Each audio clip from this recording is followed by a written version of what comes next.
जी, अस्सलाम वालेकुम नाज़रीन, मैं हूँ आपका मेज़बान हकीम शमून नज़ीर। मेरे साथ मौजूद है सियासी व समाजी शख्सियत और प्रेसिडेंट हैं पाकिस्तान मुस्लिम लीग ख़वातीन विंग की मोहतरमा नौशीन मलिक साहिबा।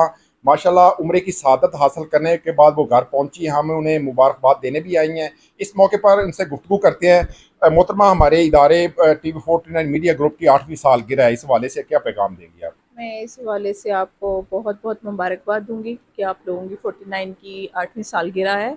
और स्पेशली जो इनके ओनर हैं मियाँ आमिर साहब, उनको मैं तहे दिल से मुबारकबाद दूंगी। और जो आप हमारे ज़िला बिहाड़ी के इंचार्ज शमून साहब हैं, आपको भी बहुत बहुत मुबारक। और मैं दुआ गो हूँ कि अल्लाह पाक आपके चैनल को बहुत तरक्की दे और आप लोग हक सच की आवाज़ को बुलंद करें।